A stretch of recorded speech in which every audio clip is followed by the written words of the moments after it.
1 Thessaloniciens chapitre 4, la Bible dit dans le verset numéro 1, « De plus donc, nous vous supplions frères et nous vous exhortons par le Seigneur Jésus, que comme vous avez reçu de nous la manière dont vous devez marcher et plaire à Dieu, qu'ainsi vous progressiez de plus en plus.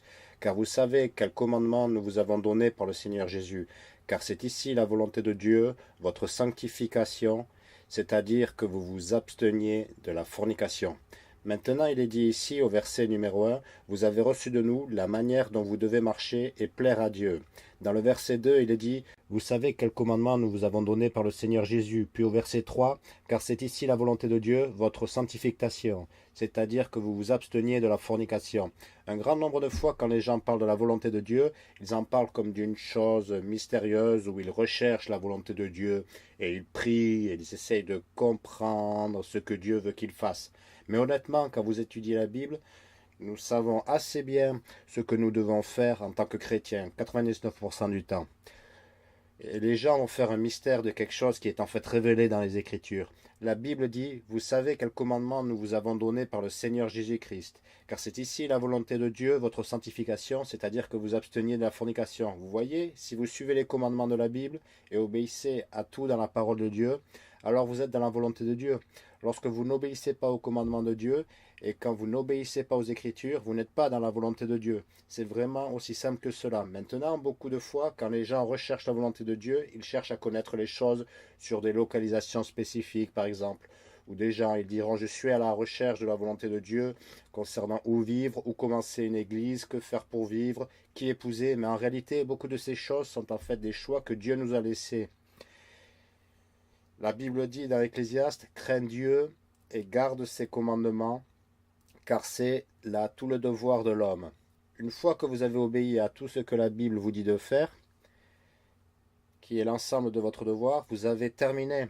Dieu nous donne des choix de vie et il nous donne le libre arbitre de décider avec qui nous voulons nous marier, de décider où nous voulons vivre. Ces choses ne sont pas gravées dans la pierre quelque part où Dieu a une certaine place pour nous pour vivre et une certaine personne pour nous marier et nous devons d'une certaine façon comprendre et résoudre ce mystère. Non, nous devons obéir à la parole de Dieu et à la Bible nous dit que Dieu va diriger nos chemins si nous faisons cela. La Bible dit, fais confiance dans le Seigneur de tout ton cœur et ne te confie pas dans ta propre compréhension. Dans toutes tes voies, reconnais-le et il aplanira tes sentiers. La Bible dit, les pas d'un homme bon sont dirigés par le Seigneur. Nous avons juste besoin de nous concentrer sur être un homme bon, de sorte que nos pas puissent être dirigés par le Seigneur. Nous avons juste besoin de nous confier au Seigneur de tout notre cœur et non pas de nous confier dans notre propre compréhension et il dirigera nos pas. Mais les gens passent beaucoup de temps à s'angoisser sur des choses qui sont discutables, quand nous devrions vraiment être angoissés sur ce que nous savons être vrai. Nous devrions mettre plus d'efforts et de pensée dans comment nous pouvons obéir à la Bible qu'à essayer de savoir l'inconnu et rechercher la volonté de Dieu. Il est dit, car c'est ici la volonté de Dieu, que vous soyez sanctifiés, que vous viviez une vie sainte et que vous obéissiez à la Bible, que vous gardiez les commandements. Voilà ce que Dieu veut que nous fassions. Il nous a révélé ces choses dans les Écritures. Honnêtement, Dieu est d'accord pour que vous épousiez qui vous voulez. Tant que vous mariez avec quelqu'un qui est sauvé, tant que vous suivez les commandements de la Bible, et que vous épousiez une personne pieuse, et que vous soyez une personne pieuse, eh bien, tout va aller bien. C'est la même chose avec beaucoup de nos choix dans notre vie. J'ai entendu quelqu'un dire ça de cette façon. Le quoi de la volonté de Dieu est plus important que le où de la volonté de Dieu. Parfois, les jeunes hommes angoissent à propos d'où commencer une église. Ils savent que Dieu veut qu'ils aillent prêcher l'évangile et qu'ils soient évêques, mais ils angoissent sur l'endroit, alors qu'en réalité, l'endroit n'est pas vraiment important. Les gens meurent et vont en enfer partout. Les gens ont besoin d'être sauvés partout. Nous avons besoin d'une église qui gagne des âmes partout. Honnêtement, ce n'est pas si important. Ce qui est important, c'est que vous remplissiez les qualifications. Ce qui est important, c'est que vous étudiez pour vous montrer approuvé devant Dieu. Un ouvrier qui n'a point à rougir, qui dispense droitement la parole de la vérité. Il y a même des lignes directrices dans la Bible qui peuvent aider quelqu'un qui a décidé où commencer une église. Mais tout cela devrait venir de la Bible, non pas chercher certaines volontés de Dieu éthérées et mystérieuses. Mais j'ai vu beaucoup de gens devenir vraiment impliqués dans ce sujet et perdre beaucoup de temps et d'énergie à réfléchir là-dessus. La Bible dit ici, dans 1 Thessaloniciens 4, il est dit au verset numéro 1, « De plus donc nous vous supplions frères et nous vous exhortons par le Seigneur Jésus que comme vous avez reçu de nous la manière dont vous devez marcher et plaire à Dieu, il est dit, regardez, vous savez déjà comment marcher, vous savez déjà comment plaire à Dieu. Ce que vous devez faire est juste croître de plus en plus. » Il est dit au verset 2, car vous savez quel commandement nous vous avons donné par le Seigneur Jésus-Christ. Car c'est ici la volonté de Dieu, votre sanctification, c'est-à-dire que vous vous absteniez de la fornication. Maintenant, qu'est-ce que la sanctification signifie? Revenons à l'Exode chapitre 13, si vous le voulez. Chapitre de l'Exode numéro 13. J'adore comment la Bible se définit elle-même. La Bible est vraiment son propre dictionnaire. Un grand nombre de fois, quand il y a un mot difficile dans la Bible, si vous allez à l'endroit où ce mot est mentionné pour la première fois, elle le définira pour vous, là, dans la Bible. En fait, nous allons voir que quelques mots différents dans ce chapitre peuvent être regardés comme étant des mots difficiles. Mais lisez Exode, chapitre 13, verset 2. La Bible dit « Sanctifiez-moi tout premier-né, tout ce qui ouvre l'utérus parmi les enfants d'Israël, tant de l'homme que de la bête, il est à moi. » Maintenant, les deux mots auxquels je veux que vous prêtiez attention sont les mots sanctifiés au début de ce verset, puis à mi-chemin du verset, vous voyez le mot utéris. Quoi qui ouvre l'utéris parmi les enfants d'Israël. Allez jusqu'au verset 12 et notez que pratiquement la même déclaration est faite, mais quelques mots ont été commutés. Il est dit au verset 12 que tu mettras à part pour le Seigneur tout ce qui ouvre la matrice. Donc notez qu'au lieu de dire sanctifié au Seigneur, il est dit mis à part pour le Seigneur. Et au lieu de dire tout ce qui ouvre l'utérus, il est dit tout ce qui ouvre la matrice. Juste là, on peut définir certains mots bibliques difficiles. Nous pouvons voir que sanctifié signifie mis à part. Ensuite, nous pouvons également voir que la matrice signifie l'utérus. Bien. Juste là, la Bible se définit elle-même. Ailleurs, si nous étudions la Bible, nous pouvons voir, par exemple, que le lieu saint de l'Ancien Testament est connu dans le Nouveau Testament comme le sanctuaire. Nous pouvons voir que sanctifier signifie rendre saint ou mis à part. Si nous utilisons la Bible pour définir ses propres mots, quand la Bible dit « car c'est ici la volonté de Dieu », revenez à 1 Thessaloniciens 4, votre sanctification, c'est-à-dire que vous vous absteniez de la fornication, qu'est-ce qu'il est dit? Il est dit que vous devez être saint. Que veut-il dire par être saint? Ça signifie que vous devez être mis à part, d'accord? Mis à part pour le service de Dieu. Paul dit dans Romains 1.1 qu'il a été sanctifié. Il a dit qu'il a été mis à part pour Dieu. En fait, allez à Romains, juste pour que je puisse le citer correctement. Romains chapitre 1, il est dit « Paul, un serviteur de Jésus-Christ, appelé à être un apôtre, séparé pour l'évangile de Dieu. » La Bible parle d'être mis à part pour l'utilité de Dieu, différent des personnes moyennes de ce monde, quelqu'un qui est saint, quelqu'un qui est mis à part pour Dieu. Lorsque la Bible dit que c'est la volonté de Dieu pour nous d'être sanctifiés, qu'est-ce qu'il dit? Pour être différent de ce mot, d'être purifié de la saleté de ce monde et de vivre une vie pieuse, juste, sainte, qui est différente de celle des personnes qui ne sont pas sauvées autour de nous. Voilà ce que ça veut dire quand il est dit « Ceci est la volonté de Dieu, votre sanctification, que vous vous absteniez de la fornication. » Pourquoi? Parce que ce monde ne s'abstient pas de la fornication générale. Dans ce monde, la fornication est considérée comme acceptable. Ceci est essentiellement ce qui se passe dans le lit conjugal avant que les gens soient mariés. Ce sont des gens qui dorment avec quelqu'un avec qui ils ne sont pas mariés. La Bible dit ici que c'est la volonté de Dieu que nous, chrétiens, soyons différents, que nous soyons sanctifiés et que nous nous abstenions de la fornication. Puis il développe cette pensée dans le verset 4 en disant que chacun de vous sache comment posséder son vaisseau dans la sanctification. Il y a ce mot encore, et l'honneur. Maintenant, notre vaisseau se réfère au corps, le corps physique. Ceci est le vaisseau où nous demeurons. Et il est dit que chacun de vous sache comment posséder son vaisseau dans la sanctification et l'honneur, sans se laisser aller au désir de la convoitise, comme les gentils qui ne connaissent pas Dieu. Que nul homme n'aille au-delà, ni n'abuse son frère en aucun cas, parce que le Seigneur est le vengeur de toutes ces choses, comme nous vous l'avons déjà averti et attesté. Car Dieu ne nous a pas appelés à l'impureté, mais à la sainteté. Encore une fois, nous voyons ces mots étant répétés. Sanctification, sainteté. Et il est dit, tu ne vas pas être comme les gentils qui ne connaissent pas Dieu. Vous ne voulez pas être comme quelqu'un qui est impur, mais vous voulez être saint, différent, mis à part, purifié de la souillure de ce monde. Maintenant, il y a un mot dans le verset 5 qui est un mot difficile que nous n'utilisons pas très souvent et qui est le mot concupiscence. Encore une fois, la Bible définit ce mot pour nous. Allons en Romains 7. Ce mot est utilisé 3 fois dans le Nouveau Testament. Et il est intéressant, si vous regardez la première fois où il est recherché, je suis désolé, si vous regardez la première fois qu'il est mentionné dans les Écritures, et puis si vous regardez cette mention dans 1 Thessaloniciens 4, la définition est juste là, incluse dans le verset. Vous pouvez voir ce que cela signifie dans le contexte. Romains chapitre 7, verset 7, la Bible dit « Que dirons-nous donc ? La loi est-elle péché ? À Dieu ne plaise. Non, je n'ai pas connu le péché excepté par la loi, car je n'aurais pas connu la convoitise si la loi ne disait « Tu ne convoiteras pas ». Juste là, nous avons la définition du mot convoitise, convoiter quelque chose. Nous savons que la convoitise et la cupidité ont à voir avec désirer quelque chose qui ne nous appartient pas légitimement. C'est quelque chose qui vous est interdit d'accès. Désirer quelque chose qui vous appartient, c'est génial. Désirez votre femme, désirez votre voiture, désirez votre maison, les choses que vous avez, mais quand vous désirez les choses d'autres personnes, c'est de la convoitise. La concupiscence, c'est quand vous regardez quelqu'un qui n'est pas votre femme, d'accord? Vous regardez la femme de quelqu'un d'autre et vous la désirez. Alors voilà pourquoi la Bible dit « Tu ne convoiteras point la femme de ton prochain ». Juste ici, il définit pour nous la convoitise comme de la concupiscence. Et au verset 8, il est dit « Mais le péché, prenant occasion par le commandement, a produit à moi toutes sortes de concupiscence. Car sans la loi, le péché était mort. » Maintenant, retournons en arrière vers 1 Thessaloniciens 4. Si nous regardons ce passage, il est dit qu'avant le commandement « Tu ne convoiteras point », il n'avait pas connu la convoitise. Mais une fois que le commandement est venu, alors il a parlé de lui ayant toutes sortes de concupiscence.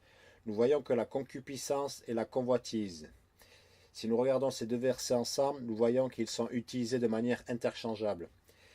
Quand la Bible dit dans 1 Thessaloniciens chapitre 4, sans se laisser aller au désir de la concupiscence, nous pouvons voir encore cette définition est cohérente. Sans se laisser aller au désir de la convoitise comme les gentils qui ne connaissent pas Dieu. Vous demandez pourquoi dit-il les désirs de la convoitise? Le désir de désirer? Eh bien non, parce que la concupiscence est spécifiquement la convoitise de nature sensuelle. Le désir en ce qui concerne l'adultère et la fornication. Quand la Bible dit le désir de la concupiscence, nous sommes plus spécifiques ici. Vous ne convoitez pas la maison de votre voisin ou sa voiture, mais plutôt vous convoitez une femme. Vous convoitez le fait de commettre la fornication ou l'adultère avec quelqu'un. Voilà ce que la Bible enseigne ici. Il est dit, sans se laisser aller au désir de la convoitise comme les gentils qui ne connaissent pas Dieu, que nul homme n'aille au-delà ni n'abuse son frère en aucun cas, parce que le Seigneur est le vengeur de toutes ces choses, comme nous vous l'avons déjà averti et attesté, car Dieu ne nous a pas appelés à l'impureté, mais à la sainteté. Maintenant, qu'est-ce que ça a à voir avec abuser de son frère? Qu'est-ce que la convoitise de la concupiscence a à faire avec abuser de quelqu'un? Parce qu'il dit, ne marchez pas dans la convoitise de la concupiscence, que nul homme n'aille au-delà, ni n'abuse son frère en aucun cas, parce que le Seigneur est le vengeur de toutes ces choses, comme nous avons déjà averti et attesté. Le contexte ici est essentiellement à propos des péchés de fornication et l'adultère. Et donc ce qui est dit ici, qu'aller au-delà et frauder son frère, c'est commettre l'adultère avec la femme de ton prochain, numéro 1, ou ça pourrait être, si vous allez commettre la fornication avec une femme avant qu'elle ne soit mariée, vous fraudez concrètement son futur mari, parce que la Bible dans l'Ancien Testament parle des vertus d'une femme étant vierge quand elle se marie. Cela est d'un grand prix aux yeux de Dieu. Mais si vous allez déflorer une fille avec qui vous n'êtes pas marié, alors essentiellement maintenant vous fraudez quelqu'un. Vous voyez, chaque fois que nous commettons le péché, nous nuisons aux autres gens. Parfois nous regardons tout cela comme c'est ma vie, je fais face aux conséquences de mes actions. Mais honnêtement, chaque fois que vous commettez un péché, vous nuisez à d'autres personnes. Parce que d'autres gens doivent vivre avec les conséquences de ce que vous faites. Vous vous engagez dans l'adultère avec la femme de quelqu'un d'autre, avec le mari de quelqu'un d'autre. Il y a ce mariage qui est détruit, il y a cette autre personne que vous blessez, la personne à qui vous êtes empathie. Et quand vous commettez la fornication, vous nuisez à la vie des autres. Vous nuisez à votre propre vie. La Bible dit dans 1 Corinthiens 6, celui qui commet fornication pêche contre son propre corps, mais vous nuisez aussi à la personne avec qui vous commettez la fornication et son futur conjoint. Son futur mariage ne va pas être le même à cause des dégâts que vous faites avec le péché que vous commettez. Maintenant, ce genre de prédication n'est pas populaire aujourd'hui parce que beaucoup de gens participent au péché de fornication aux États-Unis en 2015. Mais voici ce que la Bible enseigne. Dieu établit la norme d'être pur quand vous vous mariez et de ne pas commettre la fornication. C'est la volonté de Dieu pour nos vies. Et il dit, ne fraude pas ton frère. Ne pas frauder quelqu'un en lui enlevant ce qui lui appartient à cause de votre convoitise et de votre concupiscence. Il est dit, n'allez pas au-delà. Au-delà de quoi? Au-delà de la limite de ce que Dieu vous a donné. Dieu a attribué le droit à chaque homme d'avoir sa propre femme et à chaque femme d'avoir son propre mari. N'allez pas au-delà. Soyez content de ce que vous avez et réjouissez-vous de la femme de votre jeunesse. N'allez pas au-delà. C'est ce que la Bible enseigne. Il est dit dans le verset numéro 6 que nul homme n'aille au-delà ni n'abuse son frère en aucun cas, car le Seigneur est le vengeur de toutes ces choses, comme nous avons déjà averti et attesté. Car Dieu ne vous a pas appelé à l'impureté, mais à la sainteté. Remarquez qu'à la fin du verset 6, il est dit « Nous vous avons déjà averti ». Il y a un avertissement lié à ça. Si vous commettez la fornication, si vous commettez l'adultère, Dieu vengera ce péché. La Bible dit dans le chapitre 13 d'Hébreux, le mariage est honorable entre tous et le lit sans souillure. Mais Dieu jugera les habitués des lieux de prostituées et les adultères. Vous voyez que la punition est associée à ce péché. C'est un avertissement. Il est dit, nous vous avons déjà averti et attesté, car Dieu ne vous a pas appelé à l'impureté, mais à la sainteté. Verset 8, c'est pourquoi celui qui méprise ceci ne méprise pas l'homme, mais Dieu qui nous a aussi donné son Saint-Esprit. Cela se réfère à ce qui est dit dans le chapitre 2, quand il est dit dans le verset 13, pour cela aussi, nous remercions Dieu sans cesse, parce que lorsque vous avez reçu la parole de Dieu que vous avez entendue de nous, vous l'avez reçue non comme la parole des hommes, mais ainsi qu'elle est véritablement la parole de Dieu qui agit efficacement aussi en vous qui croyez. Donc, dans le chapitre 10, il est dit que quand vous nous avez entendu prêcher la parole de Dieu, vous ne l'avez pas reçue comme notre parole, vous l'avez reçue comme étant la parole de Dieu.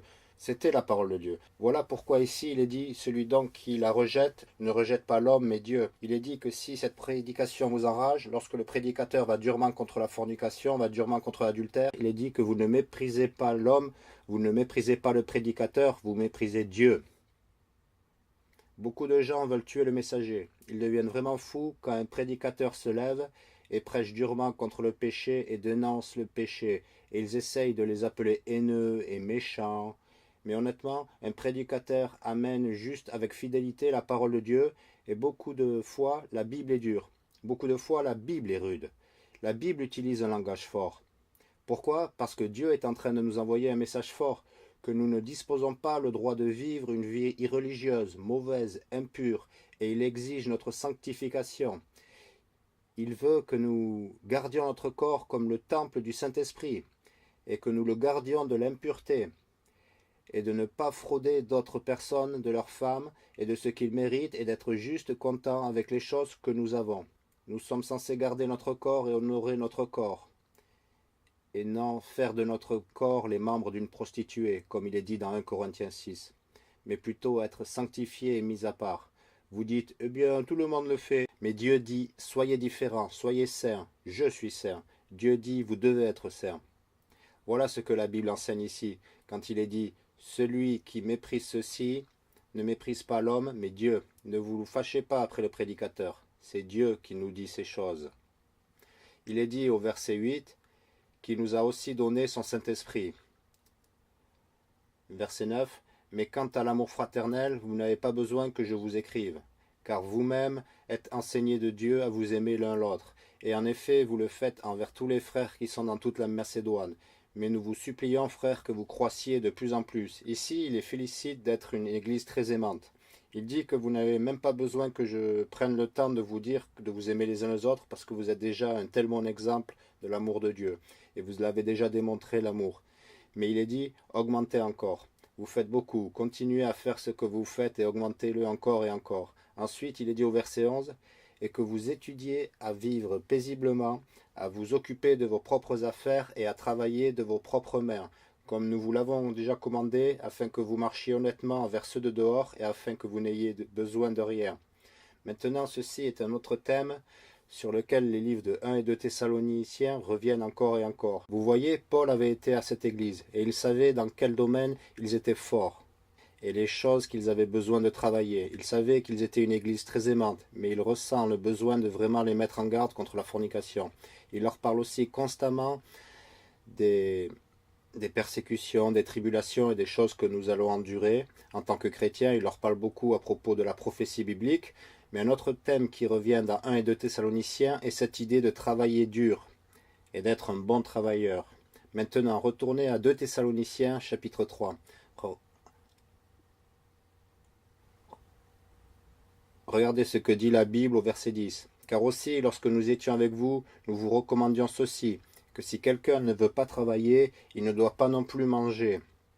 Car nous avons entendu qu'il y en a quelques parmi vous qui marchent de façon désordonnée, ne travaillant pas et se mêlant des affaires des autres. Or à cela nous leur ordonnons et nous les exhortons par notre Seigneur Jésus-Christ qu'ils travaillent tranquillement et qu'ils mangent leur propre pain. Notez la similitude, ici il est dit qu'ils travaillent tranquillement et qu'ils mangent leur propre pain. Avant, dans 1 Thessaloniciens 4, il est dit « Et que vous étudiez à vivre paisiblement et à vous occuper de vos propres affaires et à travailler de vos propres mains, comme nous l'avons déjà commandé. » Traduction, tais-toi et va travailler. C'est ce qui est dit. Maintenant, la raison pour laquelle il est dit ça est parce que la Bible nous dit dans les Proverbes, en tout travail il y a profit, mais la parole des lèvres ne conduit qu'à la pénurie. Il est dit que les gens qui parlent et ouvrent leur bouche au lieu de travailler deviennent pauvres. Et donc Dieu nous dit que nous avons besoin d'étudier pour être tranquilles et de nous occuper de nos propres affaires en travaillant de nos propres mains comme il nous l'a commandé. Il est dit, si quelqu'un ne veut pas travailler, qu'il ne mange pas. Dieu dit que nous, les hommes, sommes nés pour le travail. 6 jours tu travailleras, dit la Bible. Encore et encore. Revenons dans la Genèse. Il est dit à Adam qu'il travaillera à la sueur de son visage tous les jours de sa vie. Nous, en tant qu'hommes, nous avons été créés pour travailler. Lorsque vous parlez à des gens qui ne travaillent pas beaucoup, en tant qu'hommes, ce sont des gens misérables. Ils sont déprimés parce que le travail est ce pourquoi nous sommes créés. Les hommes sont heureux quand ils ont d'importants travaux à faire et sont occupés à travailler. Mais une chose que parfois les gens font à la place de travailler, c'est juste parler. Vous savez que parfois vous voyez à votre travail des gens qui se mettent à parler au lieu de travailler. Dieu nous dit qu'il ne veut pas que nous soyons ces personnes. Il veut que nous soyons des travailleurs acharnés, en particulier les enfants. Quand vous leur dites de faire leurs devoirs, ou que vous leur dites de nettoyer leur chambre, ou de faire toutes sortes de travail dans le jardin, autour de la maison, vous les attrapez souvent en train de faire blablabla. Bla bla bla. Ils parlent, ils parlent et ils parlent, et le travail ne se fait pas. Pour le même tarif, vous pouvez juste arrêter de parler et simplement mettre toute votre attention sur le travail. Maintenant, il y a un temps pour parler, il y a un temps pour discuter, il y a un temps pour se taire et de se concentrer sur le travail et de se prendre au sérieux pour que quelque chose soit fait. Il est bon d'être une personne bavarde, mais vous avez besoin de savoir quel est le moment approprié pour parler et quel est le moment approprié pour la fermer et de faire un travail sérieux.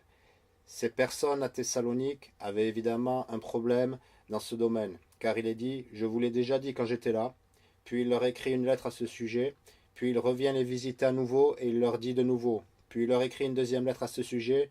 Je veux dire, il ne cesse de se dire à ces gens, travaillez, travaillez, travaillez, taisez-vous. Notez que les gens qui ne travaillent pas sont intrigants.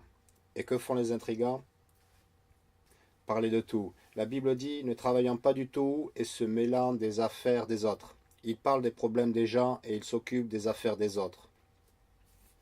Nous devons faire attention à ne pas tomber dans le piège de trop parler et de ne pas assez travailler. Nous devons trouver l'équilibre dans nos vies entre travailler quand c'est le temps de travailler et de parler quand il est temps de parler. Il y a des moments pendant le travail où il y a des occasions pour parler. Quand vous faites quelque chose où vous pouvez parler, ou peut-être vous conduisez vers votre lieu de travail, ou pendant votre pause déjeuner, vous faites une activité où parler ne vous distrait pas, mais souvent parler nuit à la productivité du travail. Et vous voulez vous donner à 100% à votre patron, et être un bon témoignage et travailler comme pour le Seigneur et non pour l'homme. Voilà ce que la Bible enseigne ici quand il est dit « Et que vous étudiez à vivre paisiblement, à vous occuper de vos propres affaires et à travailler de vos propres mains. » Et il est dit « Comme nous vous l'avons commandé », réitérant ce qui avait été dit. Puis au verset 12, il est dit « Afin que vous marchiez honnêtement envers ceux de dehors ».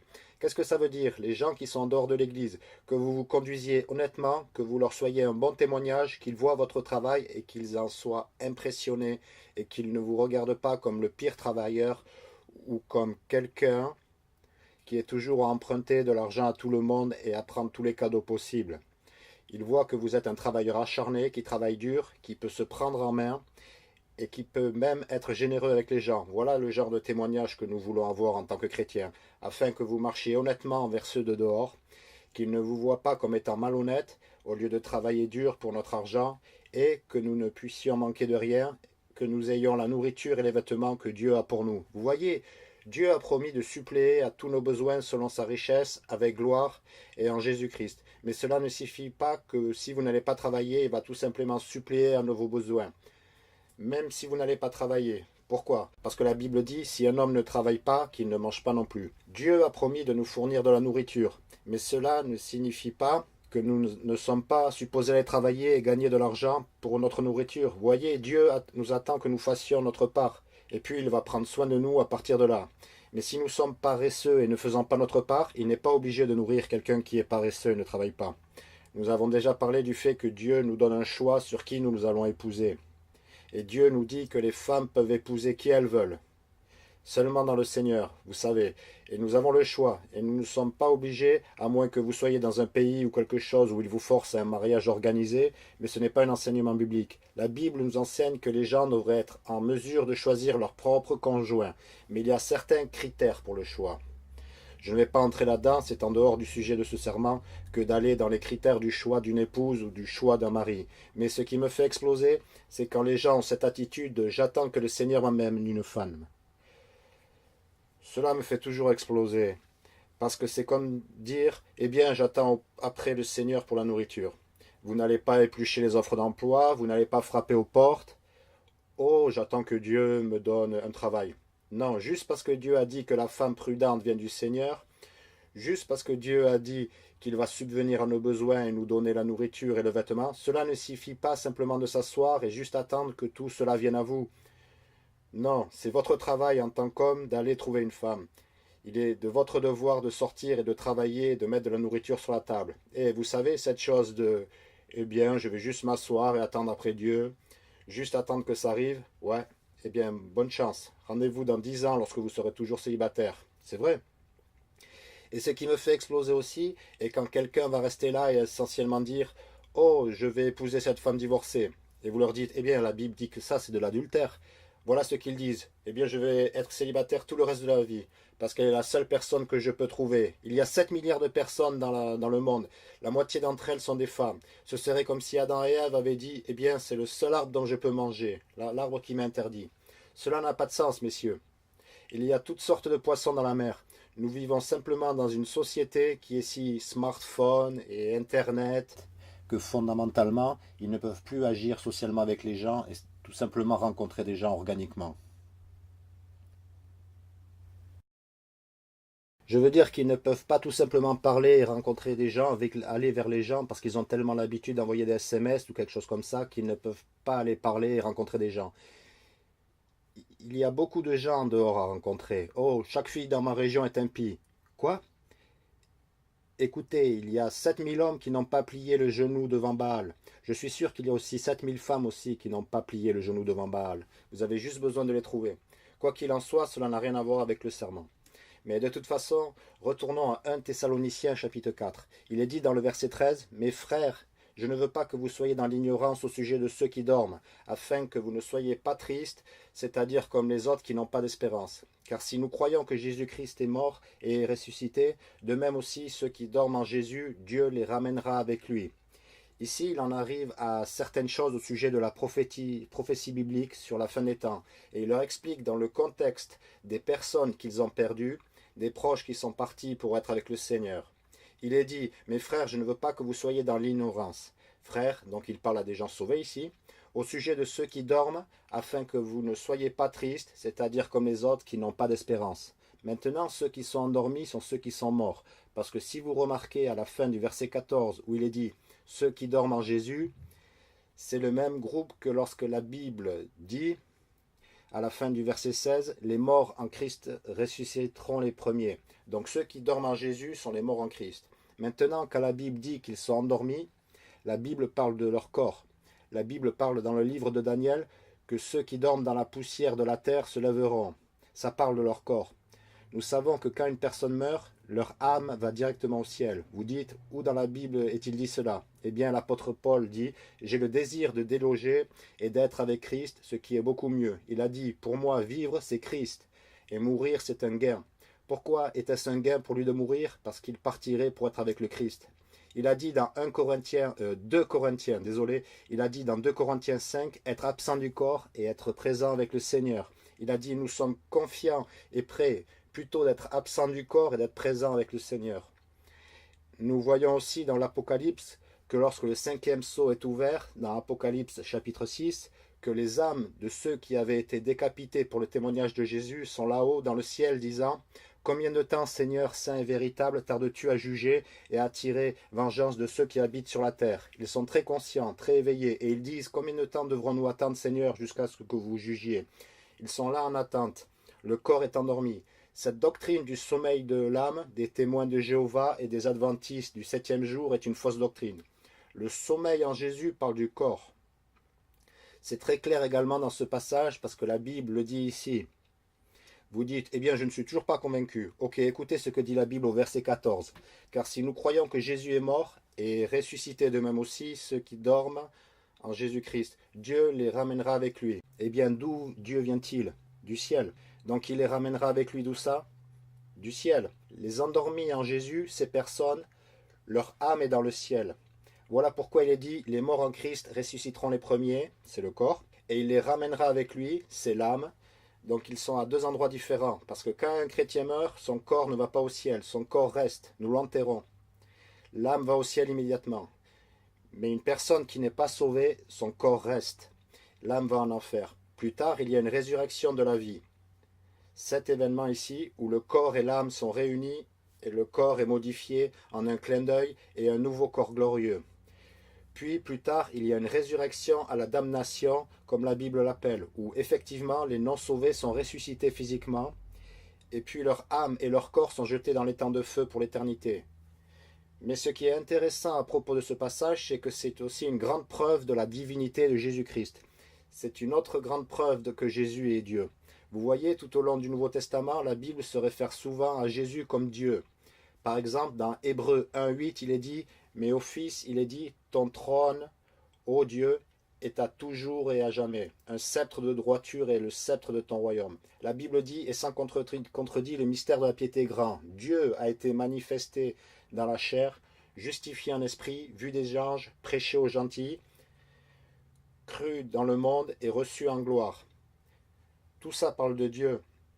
Et toutes ces choses sont ce que Jésus a fait.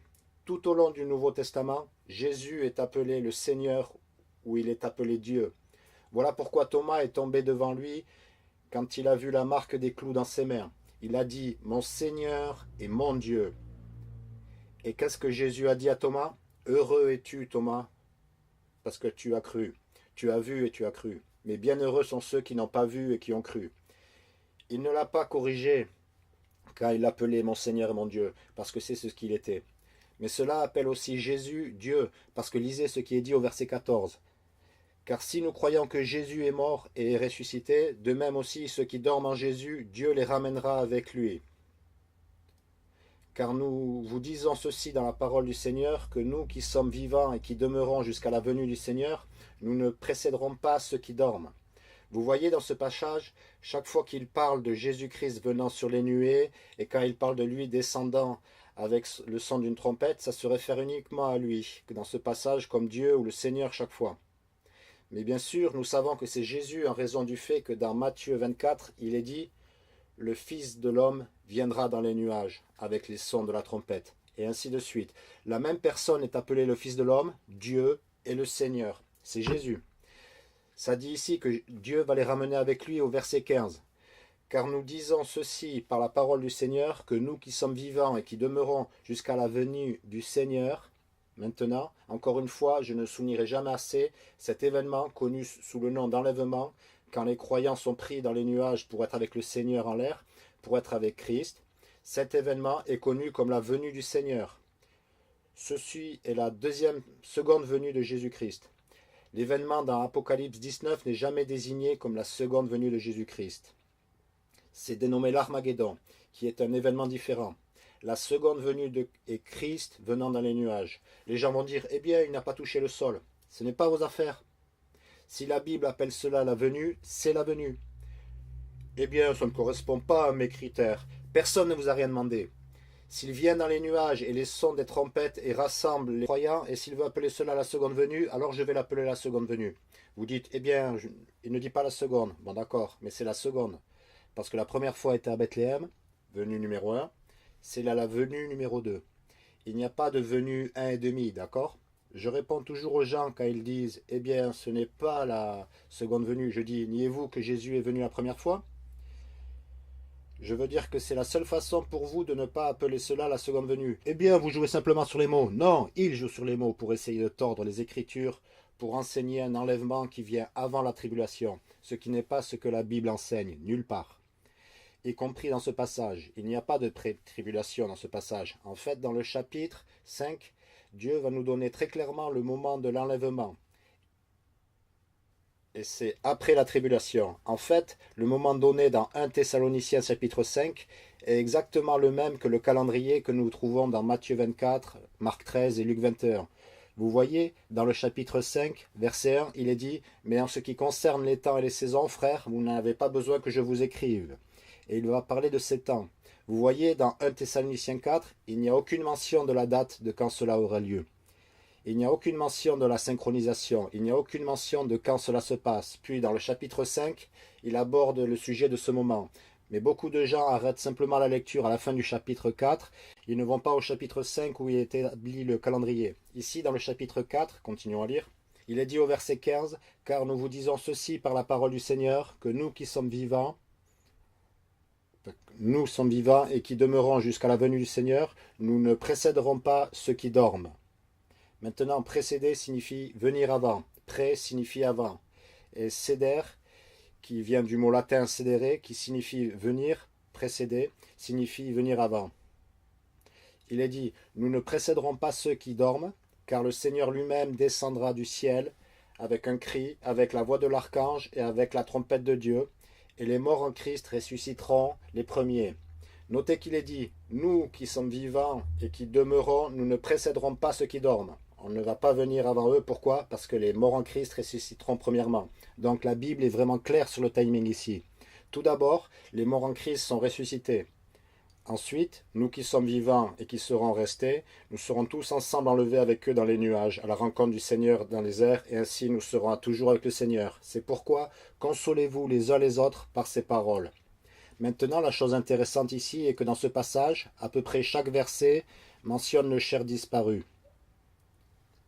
Parce que rappelez-vous que c'est le sujet. Au verset 13, il est dit « Mes frères, je ne veux pas que vous soyez dans l'ignorance au sujet de ceux qui dorment. » C'est le sujet de ce passage, ce qui est arrivé à nos bien-aimés qui sont morts et sont partis pour être avec le Seigneur. Allons-nous jamais revoir à nouveau papa, maman, les grands-parents, s'ils étaient des croyants en Christ? La Bible dit « Afin que vous ne soyez pas tristes, c'est-à-dire comme les autres qui n'ont pas d'espérance. » Parce que regardez chaque verset. Le verset 13, il est dit « Ceux qui dorment ». Verset 14, il est dit « Ceux qui dorment en Jésus ». Verset 15, il est dit à la fin « Ceux qui dorment ». Verset 16, il est dit « Les morts en Christ ». Le verset 17 dit « Nous serons enlevés avec eux dans les nuages ». Donc juste là, chaque verset fait référence aux proches défunts. C'est le sujet. Parce que beaucoup de gens vont pointer le verset 18 où il est dit « C'est pourquoi consolez-vous les uns les autres par ces paroles ». Il y a beaucoup de gens qui me disent « Cela prouve que c'est un enlèvement pré-tribulation ». Cela prouve que l'enlèvement se produira avant la tribulation parce qu'il nous réconforte. Il nous réconforte, vous voyez? Et voici ce qu'ils disent. Comment est-ce qu'il nous réconforte en nous faisant savoir que nous allons passer par la grande tribulation? Cela n'est pas réconfortant. Mais ici, Dieu ne nous réconforte pas en disant « Vous n'allez pas aller passer par la grande tribulation, soyez à l'aise les copains. Asseyez-vous, détendez-vous et profitez parce que vous allez disparaître et avant que tous les trucs fous arrivent, vous aurez disparu. » Ce n'est pas le propos de ce passage. Les gens ont déformé ce passage. Le passage enseigne véritablement que ceux qui nous ont quittés pour être avec Christ, ils sont avec lui et nous allons les revoir un jour. Donc consolez-vous les uns les autres par ces paroles. Nous dit que quand quelqu'un meurt et qu'il est dans le Christ, disons un enterrement, ce serait quelque chose que nous pourrions utiliser pour réconforter les gens. Pour se lever et dire, nous ne pleurons pas comme ceux qui sont sans espoir. Nous allons voir à nouveau cette personne. Ils sont dans un meilleur endroit. Nous allons passer l'éternité dans le ciel avec cette personne, et dans le nouveau ciel et la nouvelle terre avec le Seigneur Jésus-Christ, de sorte que nous ne devons pas pleurer comme ceux qui sont sans espoir. Mais la partie triste à ce sujet est qu'il y a des gens qui n'ont pas d'espoir. Les gens qui ne sont pas sauvés, quand ils perdent un être cher, ils n'ont aucun espoir de jamais revoir cette personne à nouveau. Ou, si vous êtes sauvé, et quelqu'un que vous connaissiez part, et ne connaissez pas le Seigneur Jésus-Christ comme leur sauveur, vous ne verrez plus jamais cette personne. Voilà une situation désespérante, non? Mais lorsque nous perdons quelqu'un qui est un croyant, on ne pleure pas comme ceux qui n'ont pas d'espérance. Et il y a une chose à savoir, certaines personnes, quand elles perdent un être cher qui a été sauvé, vont être très tristes, et elles vont quand même pleurer. La Bible dit, nous ne sommes pas du tout tristes. Non, ce n'est pas ce qui est dit. La Bible ne dit pas que nous ne sommes pas du tout tristes. La Bible dit que nous ne sommes pas tristes comme ceux qui n'ont plus d'espoir. C'est évidemment triste lorsque nous perdons quelqu'un. Nous allons être tristes parce que nous n'allons pas pouvoir les voir sur cette terre et ils vont nous manquer. Mais nous ne sommes pas aussi profondément tristes que nous serions tristes si nous n'avions plus jamais voir cette personne. En fait, si un croyant perd quelqu'un qui est un homme croyant ou un bébé ou un jeune enfant, dont nous savons selon la Bible qu'ils vont aller au ciel, puis quand ils perdent cette personne, c'est presque comme si cette personne était peut-être partie pour un pays lointain. Je veux dire, pensez-y, il y a des gens dans notre vie qui pourraient déménager dans un autre pays à l'étranger, au bout du monde, en particulier avant l'Internet et Skype et toutes ces différentes technologies de communication. Avant, quand quelqu'un voyageait à travers l'océan pour un pays lointain, vous pouviez ne plus jamais entendre parler de cette personne. Peut-être que vous receviez une lettre de temps en temps, mais parfois la lettre ne pouvait même pas arriver. Et voilà à quoi ça ressemble quand nous, en tant que chrétiens, lorsque nous perdons un enfant, lorsque nous perdons un parent ou un ami ou un frère, une sœur, quiconque, c'est juste comme si cette personne fait un voyage dans un pays lointain. En fait, ils sont dans un meilleur endroit et nous savons que nous allons les rejoindre à eux par la suite. Voilà une chose réconfortante à savoir en tant que croyant. Voilà ce qu'est le réconfort de 1 Thessaloniciens chapitre 4. C'est ce dont il parle dans ce passage. Mais quand on examine ce passage, il est très clair que toutes les choses mentionnées ici sont cohérentes avec ce que nous voyons dans Matthieu 24. Allons-y rapidement et faisons une comparaison rapide. Matthieu chapitre 24. Et ça correspond aussi parfaitement avec 1 Thessaloniciens chapitre 5. Mais si vous voulez lire 1 Thessaloniciens 4 pour obtenir les éléments de base de l'enlèvement, fondamentalement, vous avez le Christ descendant dans les nuages, les trompettes sonnent, et puis, bien sûr, les croyants sont pris dans les nuages pour être avec le Seigneur dans les airs. Maintenant, regardez ce qui est dit dans Matthieu chapitre 24, verset 29. Immédiatement après la tribulation de ces jours-là, le soleil s'obscurcira, et la lune ne donnera pas sa lumière, et les étoiles tomberont du ciel, et les puissances des cieux seront ébranlées. Puis le signe du Fils de l'homme paraîtra dans le ciel. Et alors toutes les tribus de la terre se lamenteront, et elles verront le Fils de l'homme venant sur les nuages du ciel avec puissance et grande gloire, et il enverra ses anges avec un puissant son de trompette, et il rassemblera ses élus des 4 vents, depuis un bout du ciel jusqu'à l'autre bout. Ici, nous voyons les mêmes éléments du Christ venant sur les nuées, les trompettes sonnant, et il rassemble les élus.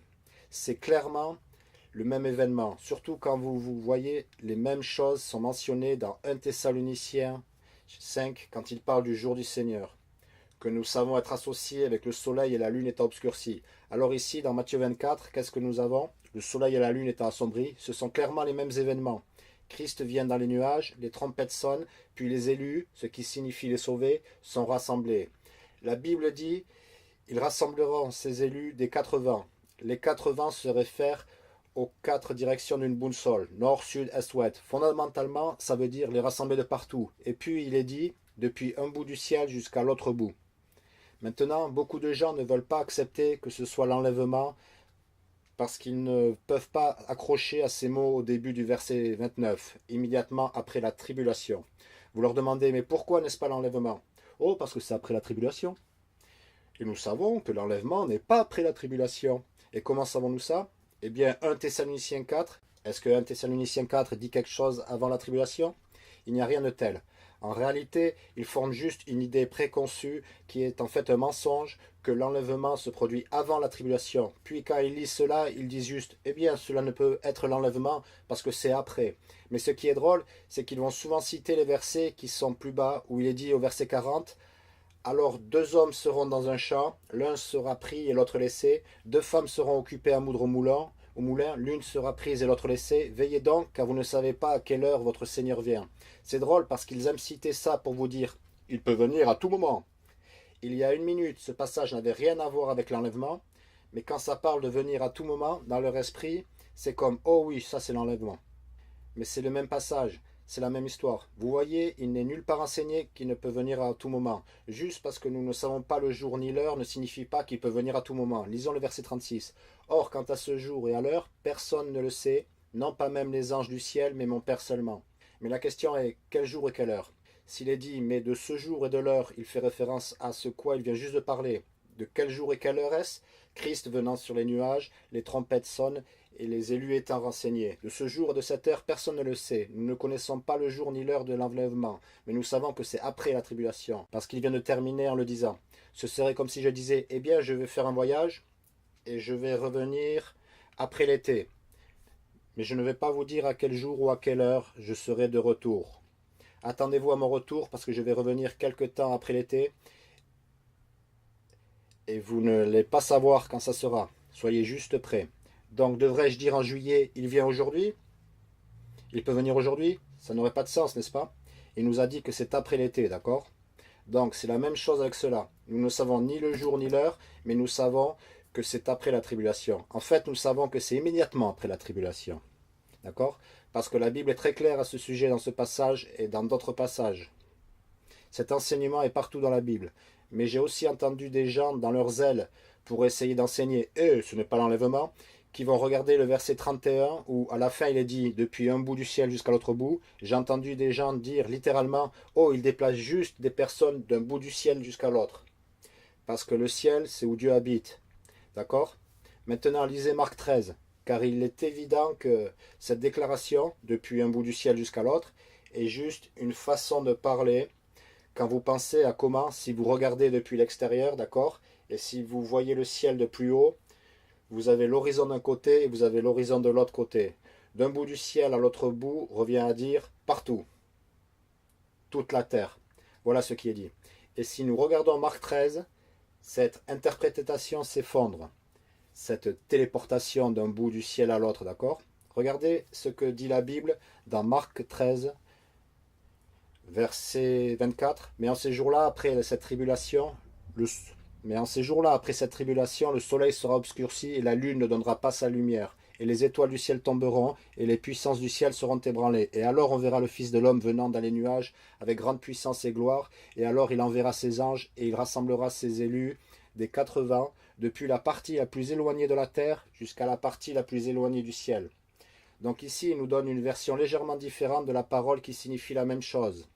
Tout le monde. Donc, encore une fois, ces gens cherchent des raccourcis un grand nombre de fois juste pour essayer de trouver un moyen de dire que ce n'est pas l'enlèvement. Puis ils vont parler de ce qui manque. Ils vont utiliser l'argument de l'absence en disant « Eh bien, où est la résurrection des morts dans Matthieu 24 ?» Hein? Mais voici le truc, si Matthieu 24 amenait exactement tous les mêmes éléments que 1 Thessaloniciens 4, nous n'aurions pas besoin de 1 Thessaloniciens 4. C'est idiot de parler de tout ce qui n'a pas été mentionné, quand vous avez tous ces éléments qui correspondent parfaitement. Vous avez zéro contradiction entre 1 Thessaloniciens 4 et Matthieu 24. Ils parlent clairement du même événement. Donc dire, oui, mais il y a un détail ici qui est absent de ce côté-là, ça revient à dire, eh bien, Matthieu, Marc, Luc et Jean ne sont pas d'accord l'un avec l'autre. Parce qu'il y a des histoires absentes dans Matthieu qui se trouvent dans le livre de Jean. Ou il y a des histoires dans Matthieu qui ne sont pas dans Luc. Cela prouve que c'est une fraude. Non, ils ont raconté des détails différents, sinon nous n'aurions besoin que d'un seul évangile. Il nous a été donné 4 évangiles pour nous donner 4 histoires différentes, pour nous concentrer dessus. 4 thèmes différents, des choses différentes à souligner, différents détails pour être ajoutés ou laissés de côté, pour éclairer les enseignements qu'il est essayé de faire dans ce livre en particulier. Et Matthieu 24 se concentre sur certaines choses pour une raison. 1 Thessaloniciens 4 se concentre sur les aspects positifs, en raison du fait que toute la question est de réconforter les gens qui ont perdu des êtres chers. Il n'est pas dit « Hé les gars, permettez-moi de vous décrire toute la prophétie biblique et toute la fin des temps dans 1 Thessaloniciens 4. Non, il est dit, je ne veux pas que vous soyez dans l'ignorance concernant les morts. C'est le contexte. Par conséquent, ça va se concentrer sur la résurrection des morts parce que c'est eux que nous voulons revoir. Alors que dans Matthieu 24, il les réconforte concernant les proches défunts, ce qui est pourquoi il ne fait pas toute une histoire sur les morts en Christ ressuscitant. Il se concentre davantage sur vous allez voir ces choses arriver, vous allez voir l'abomination de la désolation décrite par Daniel le prophète, vous allez voir le soleil et la lune s'assombrir, et quand vous verrez ces choses, levez vos têtes car votre rédemption approche. Matthieu 24, Marc 13 et Luc 21 sont orientés vers les personnes qui vont être en vie pendant ces temps pour savoir à quoi nous attendre, ce qui va se passer, à ce quoi il faut s'attendre avec la venue du Christ dans les nuages. Alors que 1 Thessaloniciens 4 parle de vos proches qui sont partis. C'est pourquoi il y a un éclairage différent dans ces deux endroits. Donc dire, eh bien, ça doit être deux événements différents parce qu'il nous est donné des détails différents est ridicule. Les gens sont vraiment tenaces avec cette doctrine de l'enlèvement pré-tribulationniste. Ils ne veulent pas l'abandonner. Ils n'ont aucune preuve. Ils n'ont rien pour s'y accrocher. Ils peuvent s'agiter autant qu'ils le veulent, mais il n'y a aucun verset qui dit avant la tribulation ou quelque chose comme ça. Il n'y a pas de verset qui dit que Jésus peut venir à tout moment.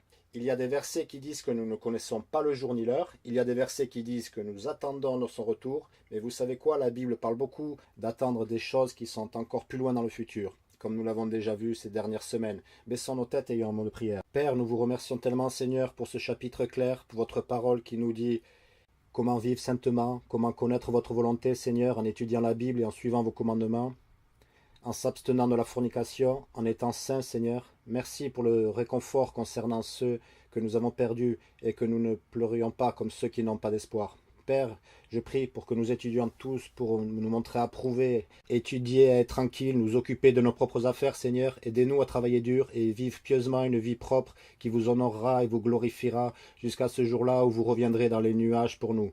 Au nom de Jésus, nous prions. Amen.